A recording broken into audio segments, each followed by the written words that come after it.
सोचिए, अगर कल सुबह दुनिया की सबसे बड़ी खबर यह हो, भारत दुनिया की सबसे शक्तिशाली अर्थव्यवस्था बन चुका है। अमेरिका पीछे, चीन पीछे और भारतीय रुपया डॉलर से भी ज्यादा मजबूत। क्या बदलेगा? क्या दुनिया के फैसले अब दिल्ली में लिए जाएंगे? क्या भारतीय पासपोर्ट सबसे ताकतवर बन जाएगा? लेकिन क्या यह सिर्फ गर्व की बात होगी या एक नई जिम्मेदारी? आज हम जानेंगे, अगर भारत नंबर 1 बना तो दुनिया कैसे बदलेगी। लेकिन अगर हम भावनाओं को हटाकर सिर्फ सच्चाई देखें तो तस्वीर थोड़ी अलग है।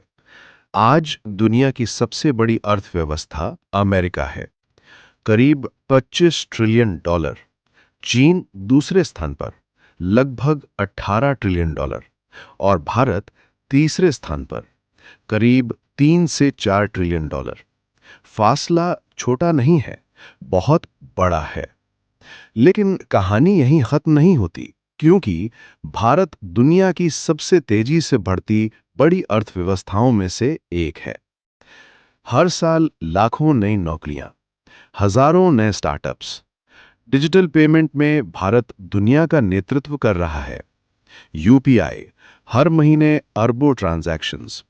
स्पेस सेक्टर, चांद तक पहुंच। मंगल मिशन, कम लागत में विश्व record. Infrastructure, highway, metro, airport, तेज रफ्तार विकास। लेकिन सवाल ये नहीं है कि भारत आगे बढ़ रहा है या नहीं। सवाल ये है, क्या यही रफ्तार एक दिन उस विशाल अंतर को मिटा पाएगी, या वैश्विक राजनीति, तेल की कीमतें, व्यापार युद्ध भारत की गति धीमी कर देंगे। नंबर 1 बनने के लिए सिर्फ विकास नहीं चाहिए, रणनीति चाहिए, धैर्य चाहिए और स्थिरता। यही असली परीक्षा है। अगर भारत दुनिया की सबसे बड़ी अर्थव्यवस्था बनता है तो सिर्फ एक रैंकिंग नहीं बदलेगी, दुनिया का पावर बैलेंस बदल जाएगा। आज ग्लोबल ट्रेड का बड़ा हिस्सा अमेरिका के इन्फ्लुएंस में चलता है, लेकिन अगर भारत नंबर 1 बनता है तो ट्रेड रूट्स बदल सकते हैं, सप्लाई चेन्स शिफ्ट हो सकती हैं और ग्लोबल इकोनॉमिक पार्टनरशिप्स नई दिशा ले सकती हैं। इंडियन रूपी की ग्लोबल इंपॉर्टेंस बढ़ सकती है। इंटरनेशनल डील्स में इंडिया की बार्गेनिंग पावर कई गुना मजबूत हो सकती है और डेवलपिंग देशों के लिए भारत एक नया इकोनॉमिक लीडर बन सकता है। पॉलिटिकल इन्फ्लुएंस भी बदलेगा। ग्लोबल समिट्स में इंडिया की आवाज और ज्यादा पावरफुल होगी। Strategic alliances, defence partnerships, space cooperation, India centre stage पर होगा। लेकिन इसका असर सिर्फ दुनिया पर नहीं पड़ेगा, भारत के अंदर भी बड़ा बदलाव आएगा। Better infrastructure, higher incomes, more global opportunities, एक नई इकोनॉमिक आइडेंटिटी।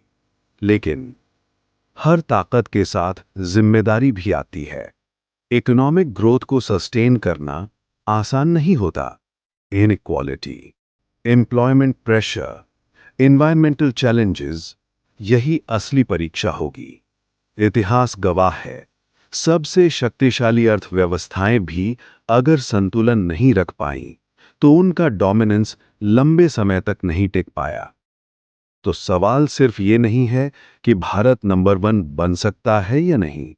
सवाल ये है, क्या भारत उस ताकत को संभाल पाएगा? अगर भारत दुनिया की सबसे बड़ी अर्थव्यवस्था बनना चाहता है तो सिर्फ एम्बिशन काफी नहीं है, नंबर्स भी साथ देने चाहिए। आज भारत की जीडीपी तेजी से बढ़ रही है, लेकिन दुनिया की नंबर 1 अर्थव्यवस्था बनने के लिए भारत को कई सालों तक लगातार 7 से 9% की स्थिर ग्रोथ बनाए रखनी होगी। और यही सबसे बड़ी चुनौती है। इकोनॉमिक ग्रोथ स्प्रिंट नहीं होती, ये मैराथन होती है। चीन ने मैन्युफैक्चरिंग के दम पर अपनी ताकत बनाई। अमेरिका ने इनोवेशन और टेक्नोलॉजी से डोमिनेंस हासिल किया। भारत को अपना मॉडल बनाना होगा। सबसे पहला कदम, मैन्युफैक्चरिंग स्केल को कई गुना बढ़ाना। मेक इन इंडिया सिर्फ कैंपेन नहीं होना चाहिए, बल्कि ग्लोबल प्रोडक्शन रियलिटी बनना चाहिए। अगर उत्पादन बड़े स्तर पर नहीं बढ़ा, तो एक्सपोर्ट पावर सीमित रह जाएगी। दूसरी बड़ी ताकत है डेमोग्राफिक्स। भारत के पास दुनिया की सबसे बड़ी युवा आबादी है, लेकिन यूथ एडवांटेज तभी एडवांटेज है जब स्किल्स, एजुकेशन और एम्प्लॉयमेंट एक साथ अलाइन हो। अगर नौकरियां क्रिएट नहीं हुई, तो डेमोग्राफिक डिविडेंड, डेमोग्राफिक प्रेशर बन सकता है। तीसरी चुनौती है infrastructure. Highways, ports, logistics networks, power supply, ये सिर्फ प्रोजेक्ट्स नहीं हैं, ये इकोनॉमिक बैकबोन हैं। अगर लॉजिस्टिक्स कॉस्ट ऊंची रही, तो ग्लोबल कॉम्पिटिटिवनेस कमजोर पड़ जाएगी। फिर आता है ग्लोबल कंपटीशन। अभी भी चीन मैन्युफैक्चरिंग जायंट है, अमेरिका अभी भी फाइनेंशियल सुपर पावर है, यूरोप टेक्नोलॉजी में मजबूत है। इंडिया को राइज करने के लिए इन सब के बीच बैलेंस बनाना होगा। ट्रेड डिप्लोमेसी मजबूत होनी चाहिए, एनर्जी सिक्योरिटी स्थिर होनी चाहिए, करेंसी वॉलेटिलिटी कंट्रोल में होनी चाहिए। इकोनॉमिक पावर सिर्फ जीडीपी का गेम नहीं है।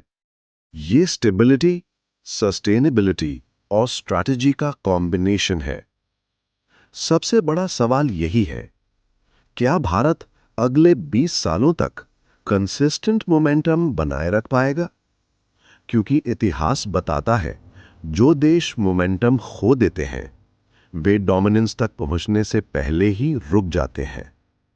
इंडिया के पास पोटेंशियल है, रिसोर्सेज हैं, टैलेंट है, लेकिन पोटेंशियल और पावर में फर्क होता है। पोटेंशियल एक संभावना है, पावर एक प्रमाण है, और प्रमाण देने के लिए भारत को सिर्फ तेज नहीं, सही दिशा में बढ़ना होगा। तो आखिर में सवाल सिर्फ इतना नहीं है कि भारत दुनिया की सबसे बड़ी अर्थव्यवस्था बनेगा या नहीं। सवाल इससे बड़ा है, अगर भारत सबसे ऊपर पहुंचे, तो क्या वो सिर्फ शक्तिशाली होगा या प्रभावशाली भी? क्योंकि शक्ति आंकड़ों से आती है, लेकिन प्रभाव विश्वास से आता है, और विश्वास कमाया जाता है व्यवहार से, संतुलन से, जिम्मेदारी से। नंबर 1 बनना एक उपलब्धि है, लेकिन नंबर 1 रहना सोच का स्तर बदल देता है। वहां प्रतिस्पर्धा नहीं, नेतृत्व शुरू होता है। वहां लाभ नहीं, दिशा मायने रखती है। कल्पना कीजिए एक ऐसे भारत की जो सिर्फ विकास की रफ्तार से नहीं, निर्णयों की परिपक्वता से पहचाना जाए, जो सिर्फ बाजार न हो बल्कि स्थिरता का स्तंभ हो, जो सिर्फ अपने लिए न बढ़े बल्कि दुनिया को संतुलन दे। यही असली महाशक्ति होती है, क्योंकि अंत में जीडीपी इतिहास में दर्ज होती है, लेकिन चरित्र सभ्यता में दर्ज होता है। और आने वाले समय में दुनिया सिर्फ ये नहीं देखेगी कि भारत कितना बड़ा बना, बल्कि ये देखेगी कि वो कितना जिम्मेदार बना। शक्ति आपको शीर्ष तक ले जाती है, लेकिन नेतृत्व आपको समय से आगे ले जाता है, और भविष्य अभी लिखा जा रहा है।